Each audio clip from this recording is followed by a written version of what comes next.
Today on the show, we're going to be talking about mindset, wealth, making money, and how the value of your time changes and what happens to the people that don't realize that.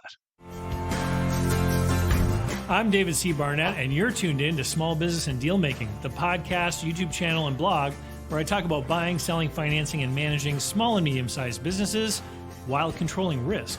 So if you're looking to take control of your future through buying a business one day, or if you already own a business and you're looking to grow or exit, you've come to the right place. I talk about interesting things, I talk to interesting people, and I answer your questions every week right here. So be sure to hit like and be sure to hit subscribe, and let's get to it. Are you thinking of growing your business or beginning a journey into entrepreneurship? Take a shortcut to success by buying an existing and profitable business the right way. Visit businessbuyeradvantage.com and learn more about my online training, group coaching, and consulting services designed to help you win. All right, so I'm going to start off today by telling a little story. Sunday, a couple weeks ago, when you're watching this, I took my son and dropped him off to go skiing for the day. And the ski hill is about 45 minutes away from where we live. So I drove him there, dropped him off with friends, and then I was heading back to the city. And as I was approaching the city, my fuel light went on in the car, and so I needed to buy some gas. Right now, I had enough gas to get home. That wasn't a problem. And I realized, hey, I'm on the highway, and the Costco is just off the highway. I should go to Costco because the gas there is cheaper. Now, the ski hill is to the west of the city, and the Costco is kind of like on the right side of the city. And so if I went to Costco to fill up, I would save about 10 cents a liter, which for Americans in the audience, that would be about 37 cents per gallon. So, if you see two gas stations across the street from each other with that kind of price difference, you're like, oh, I should go to the cheaper one, right? Um, but as I was thinking about it, I realized, hey, I would have to actually drive past where I live, go to Costco. There's almost always a lineup to buy gas. And then I would have to come back through the city, and I would probably add 30 minutes to my journey home while saving $5, right? And so my first impulse was like, I should be going for the cheaper price. I should save my money. But then as I thought about it more, I realized, hey, um, $5 saved versus 30 minutes of doing whatever I want, because neither of the kids were home. I could literally do whatever I wanted. I could watch TV, I could go for a walk, go for a hike, read a book, whatever. And I realized, you know, even though I want to save this money, even though it feels right to save this money, um, I think I'd rather have the 30 minutes, right? And so I went home and I filled the tank at the local gas station in my neighborhood, which has a higher price, so I paid more, but I recaptured 30 minutes of my day. And when I got back home, I opened up my phone and saw a tweet that I want to share with you. So this is an account on Twitter that I follow, SMB Attorney, and this fellow's name is Eric. I met a few years ago when I was in Florida, and I think this is a tweet that he repeats every once in a while. But I want to go through it with you because he kind of talks about this time, what's your time worth, and how it can set you up in a certain direction in life. And he's talking with respect to large law firms in this story. So he says, as a large law firm attorney that bills by the hour, the only lever to pull to increase your income is to raise your rates. As the market and your rates rise, the client expectations do as well. Your practice becomes an expectations race to the bottom. If you're not willing to work nights, weekends, and holidays, grandma's funeral and Christmas Day, someone else will, and the work will ultimately migrate to them, or so you fear, right? And I think fear is an important word there, right? Because what we're talking about here is somebody who has set the direction to maximize income, right? That they want to earn more money. This is why they're willing to do this work. It says you're a rational actor, and so you work, endlessly work. And again, rational assumes that the goal here is income maximization, right? And he carries on. He says, you justify this to your family as a short term sacrifice. Your partner handles things with the kids. The only modest way to scale your practice is to avail yourself of human leverage by bringing on associates to do some of the work. But associates are expensive, they churn constantly, and the client's desire for you, the relationship partner, doesn't ever wane. Your work is project based, some reoccurring, but no recurring revenue. So you're constantly selling and your pipeline is always fluctuating. Transactions close and die, litigation matters are decided or settled. These things are hard to predict, and you don't want the work to dry up. So you're constantly taking new work, even when maybe you shouldn't be. So again, what we're seeing here is he's describing someone who is, I would say, sort of fear motivated. So they're afraid of missing out on dollars because they've set the intention or direction that they want to maximize their income, and through choosing a high income profession like the legal profession, basically what he's describing is the only way you can keep getting more and more and more money is to put more and more and more hours into it, right? And so I'll continue. It says these things are hard to predict, and you don't want work to dry up. I already read that. The rates rise dramatically over the course of your career. $1,000 per hour becomes 1,500, then 2,000. You get a bunch of awards and designations: super lawyer status, best lawyer, chamber and partner. You become a practice group leader. Dozens, maybe hundreds of lawyers report to you, which is pretty cool. Prestige, you know, lifestyle, et cetera, admiration of your peers, all that kind of stuff. And this, again, would have appeal to many people. And it says, unfortunately, it doesn't increase your income because it actually hurts you because you're distracted by administrative roles. So you take a step back. Your kids then leave for college. Finally, you can really focus. Now you're 55. You work 12 hours a day, even on Sundays, to get those big matters closed. You're at the absolute tippy top of your profession. You're made into a star individual. Finally, you approach retirement age. You're forced to retire. The value of your equity is insignificant and is cashed out by the firm. You retire with high net worth, but short of many of your friends who are ultra high net worth. Okay. So now here's sort of a, a comparative kind of jealous kind of thought, right? Where someone who is highly motivated by money, net worth, and wealth, they're maybe not going to feel very good because their peers, or those who they perceive to be their peers, are more wealthy. And then it says you begin exploring non-work hobbies again. Pickleball sounds fun. You worry about your knees, though. You go looking for your spouse to see what they've been doing for all these years. And so, like, this is very clearly sort of a warning kind of tweet. Like, if you uh, sort of sacrifice everything in the pursuit of money, you are going to potentially end up losing some of the most important things in life: relationships with children, relationships with family, hobbies, all that kind of stuff. And this reminds me of that old song, Cats in the Cradle, where the father never has time for the son. And then later in life, the son doesn't have time for the father. And sort of the warning is that you make time for the things that are important. And the reason why I thought this was remarkable is because it reminded me of the immediate thing that just happened to me about the Costco gas story. And then I started to think, hey, there is a concept in Austrian economics about the order of desires. And so Ludwig von Mises is the economist who kind of thought this stuff up back in the 20th century. And so I'll just describe this quickly. Basically, what Mises said is that everything in the world that is out there available to you exists within a hierarchy, and these things are constantly moving in the hierarchy. So the example that Mises, or maybe the person who explained it to me, I'm sure Mises didn't say this, but the person who explained it to me said, if you imagine yourself showing up to work and there's a hot dog cart in front of your office building where the guy is selling hot dogs, but it's 9 a.m. and you just had breakfast and you have a $5 bill in your pocket and the hot dogs are $5. At that moment in time, your desire is greater for the $5 bill than it is for the hot dog. So you don't buy a hot dog because you would rather have the $5 bill. Fast forward 4 hours, and now it's 1 o'clock in the afternoon, and you're feeling hungry. You come out of the office building, the hot dog guy is there, and now you desire the hot dog more than the $5. And so you make the trade, right? So you pull the $5 bill out and you say, I'd rather have the hot dog versus the $5 bill. And so then you buy the hot dog. And basically Mises, his description was that everybody out there is constantly having things move along this hierarchy of desire.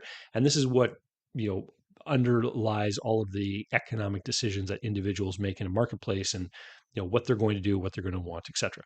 So in Eric's tweet, what he's describing is somebody who has prioritized dollars, right? And he describes highly paid attorneys earning $500, $1,000, $1,500 an hour, and willingly wanting the $1,000 versus an hour with their family on a Sunday, right? And so I started to think about that, and I thought, well, if time is money, and literally it is, right? Because most people work in some kind of job where they trade their hours for dollars. I thought, if somebody is willing to give up hours of their life for money, maybe someone's willing to give up money for hours, right? And so then I composed a tweet of my own. Actually, I did a poll. So let me go back and share this again. So what I asked is, I asked if you could pay money to get an hour of free time away from all responsibilities with no consequences, how much would you pay? And on Twitter, almost half the people said $10 or less, which I thought was pretty incredible, right? Just how low a price people put on their time. Now, we don't know who the people are, right? We don't know if these are young people who maybe aren't able to earn a lot of money with their time in the marketplace. Um, 18% of people said they'd pay $50. 27% of people said they'd pay 100, and 9% of people said they would pay more than $100 to get an hour free of any consequence. Now, we only got 11 votes on Twitter, but over on my YouTube community tab, I asked the same question, which garnered 56 votes.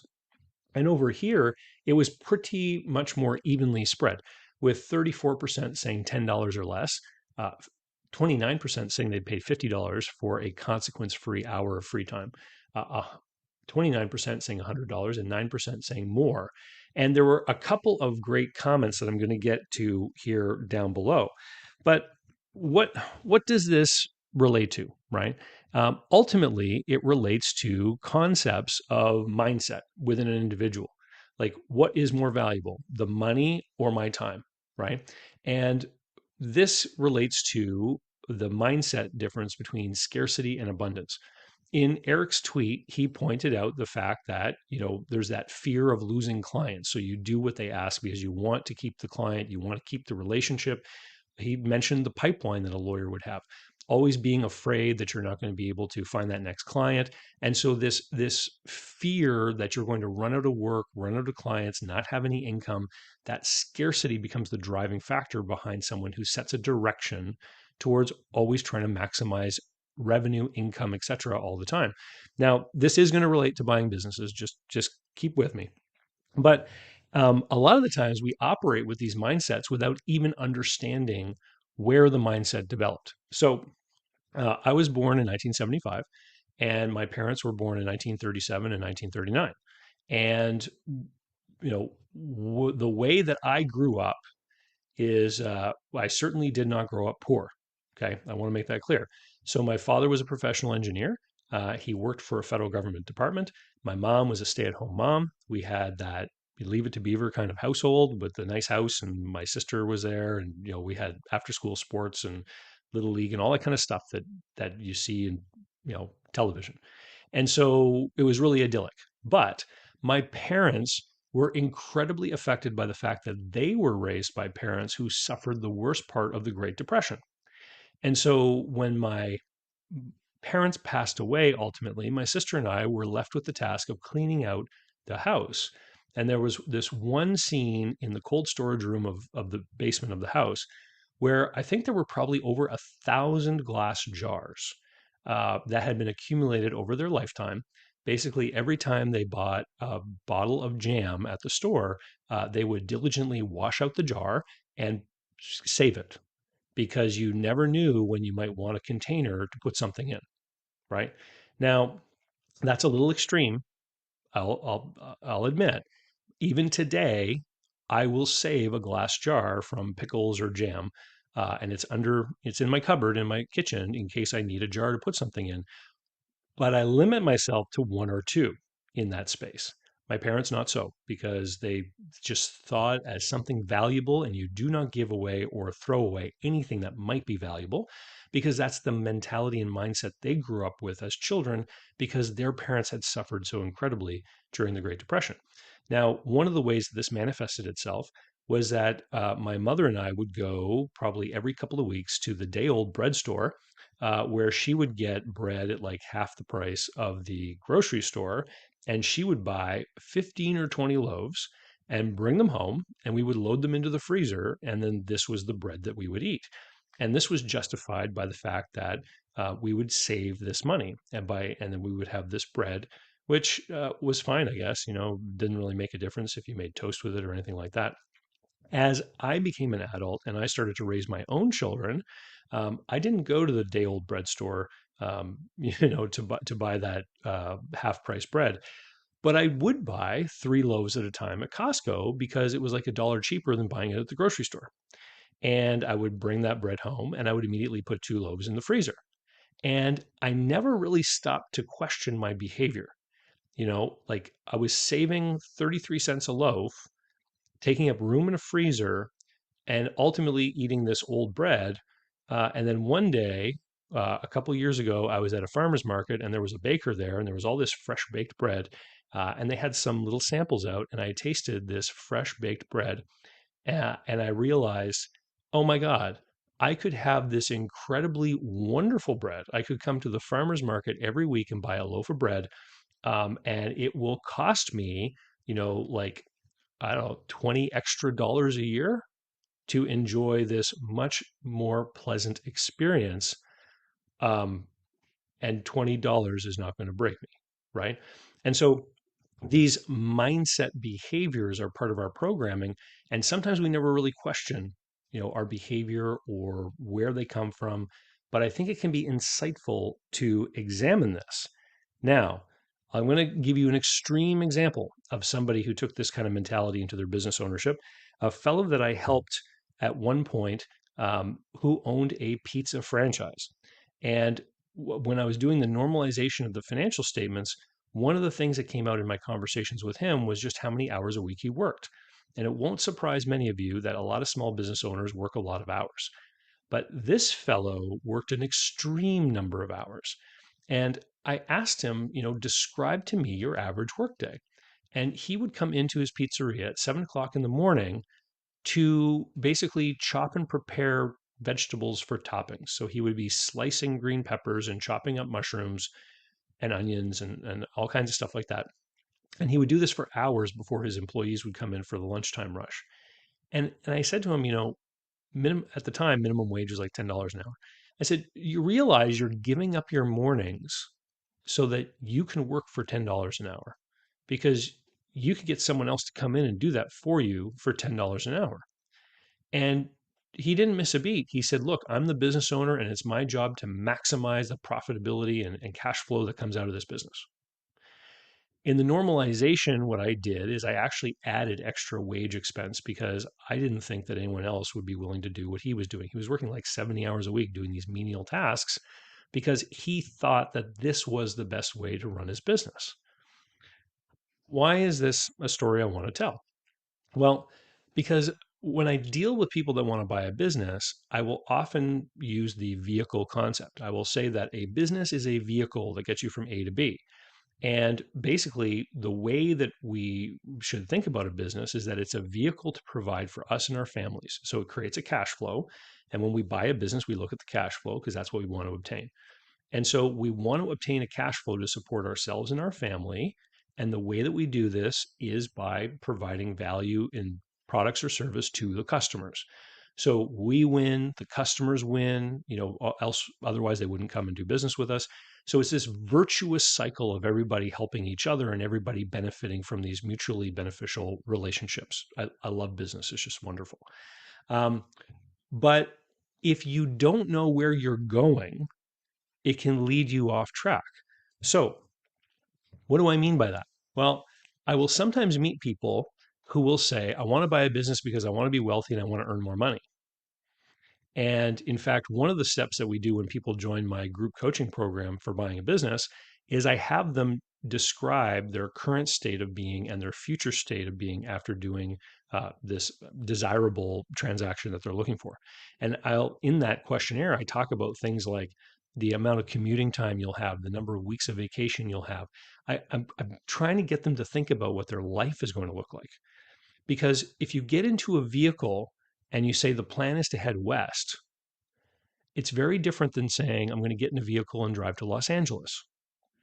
Because if you get in a vehicle with the goal of driving to Los Angeles, you will know when you have arrived and then you can stop driving, right? But if you get in the vehicle and you just say, I'm going to drive west, you could theoretically keep going forever because once you get to LA, you just get in a boat and start rowing, right? And this is the issue, and this is what Eric was getting at in his tweet, is that if you don't know what the life looks like that you want, and you just keep pursuing the money, then you end up losing the things that may be the most important things in life. And so there was a response. Let me flip back over to this screen. There was a response to my um, Larry here. So he responded to my poll, and he says, this is hard for me to conceptualize because I just keep thinking I would have my workflow once I got back. So he's like, I pay the money for the hour, but when I get back, the work is still there. But this is what Larry says. He says, I would take 80% of my current salary to get every Friday off though. And I think most people I've asked would not trade 20% of compensation for 20% fewer working days, right? So, what does it get to? It gets to the point of life design. What is the destination? Where do you want to go? And I think that if you're going to get into this world of buying a business, I've said this many times before, there's two really different groups of people that I often end up serving. There are the people who for some reason can't get a good job, so they need to turn to the world of entrepreneurship and business in order to secure that cash flow to support their family. And then there's the other people who have a good income. They have education, they've got a good lifestyle, etc., but they're being driven by something else, some kind of leveling up desire to grow personally, to do something greater, to achieve more. And what I would challenge for all of you is that if you're thinking about going down this path towards buying a business or even starting one, is spend some time sketching out what that idyllic future life looks like so that you can have an idea of what it will look like when you arrive, and you can start to change the way that you perceive the value of your time, right? And so if we go back up to the results here, I would argue that the people who said they're willing to pay $10 for an hour, a consequence free hour with no responsibilities, those $10 people are probably the people that are struggling and fighting their way up. And the people that are willing to spend $100, those are the people who are starting to realize that their time is worth something to them, right? I mean, like I've lived it myself, and I gave you the bread example, and I've given you the example of the Costco gas. Another example that I mentioned in a recent email that I sent out, and if you're not on the email list, please join the email list, davidcbarnettlist.com. Um, about business class in flying, where I have figured out that because I'm a tall guy, I'm 6'3", the extra leg room is really worthwhile. And I've actually worked out a rate per hour that makes sense for me to upgrade to business class. So if I can see that the business class is no more than $50 extra per hour in the plane, then I will usually go and buy the business class ticket instead of economy. If it's way more than that, I hesitate. But I'm actually starting to realize that being more comfortable in an airplane is actually worth something to me. And I'm at the point in my life where I can afford it. And so let me flip back over to Eric's tweet, um, because I put a response, my own response on here, and which only 3 people liked, which is pretty normal. I'm given to sharing lots of opinions on social media that not many people enjoy. But this was my response. I said, or this theoretical lawyer could just work part time and adjust the lifestyle or where they live to a lower cost and enjoy the fruits of a high income that is earned in part time hours. What is being described in the tweet, I say here, is a trap that people let themselves fall into, often via lifestyle creep. So the way that I've seen this in practice with different people that I've worked with over the years is that as they earn more money, they let their lifestyle and expenses continuously get higher as well. So they earn more money, they get the fancier car. They earn more money, they get the fancier house. In an extreme example, I had a guy from New York City whose income was in the top quartile of the six figures. So like north of $700,000 a year. And he wanted to buy a business. And I asked him how much money he had available, and it was a surprisingly low number. And I asked him, I said, if you cut out all of your discretionary expenses that aren't really necessary, how much do you need to live on? And he told me he would need $500,000 a year to live on. And so, it's hard for me to identify with that person, right?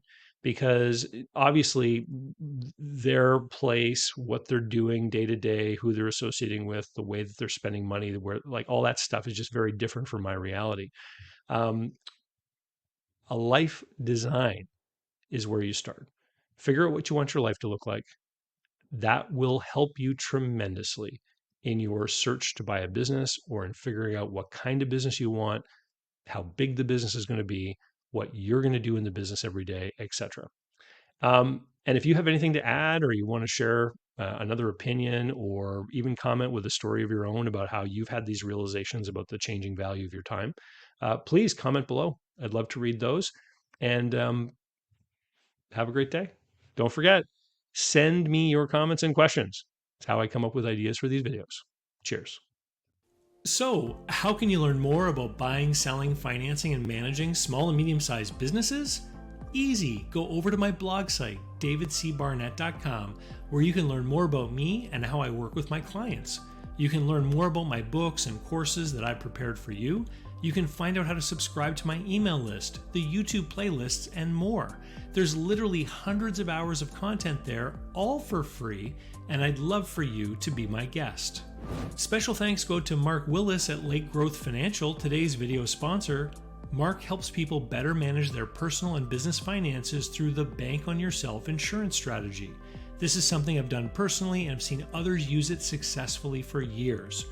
Go to newbankingsolution.com to find all the interviews I've done with Mark and learn more about the advantages of these programs. While there, sign up for a free consultation to learn what this solution might look like for you.